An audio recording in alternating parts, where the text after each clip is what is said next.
இன்றைக்கி நம்ம சக கிச்சனில் என்னெல்லாம் லஞ்சு ஸ்பெஷல்னு பார்க்கலாமா. நல்லா சுட சுட மீன் குழம்பு இங்கே கொதிச்சிட்ருக்கு. அடுத்தது பார்த்திங்கன்னா இங்கே சோறு ரெடி ஆகிட்டுருக்குது. மண் பானையில் தான் எங்கள் அம்மா பண்ணுவாங்க எப்போவுமே. அடுத்தது சவ் போட்டு ஒரு சூப்பரான ஒரு பொரியல் ரெடி ஆகிட்டுருக்கு. ஃபிஷ் ஃப்ரையும் இங்கே ரெடி ஆகிட்டுருக்குது.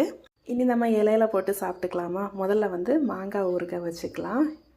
அடுத்தது சவ் பொரியல் வச்சுக்கலாம். இது பச்சை மிளகாலாம் அரைச்சி போட்டு செஞ்ச சூப்பரான பொரியல், டேஸ்ட்டாக இருக்கும். அடுத்தது டேம் மீன் ஃப்ரை.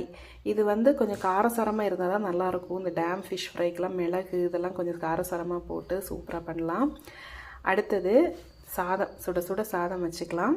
இதுக்கு மேலே விட்டு சாப்பிட்றதுக்கு சீலாவு மீனுன்னு எங்கள் கன்னியாகுமரி சைட்லலாம் சொல்லுவோம். அது வந்து குழம்பு பண்ணியிருக்கு, அது அதுக்கு மேலே விட்டுக்கலாம். சாப்பிட்டெல்லாம் முடிச்சதுக்கப்புறமா எங்கள் மரத்தில் காய்ச்ச சூப்பரான கொய்யாப்பழம், நாட்டு கொய்யாப்பழம். இதெல்லாம் தான் இன்றைக்குள்ள லஞ்சு ஸ்பெஷல். நாளைக்கு லஞ்சு ஸ்பெஷல் நாளைக்கு பார்க்கலாம். Bye by.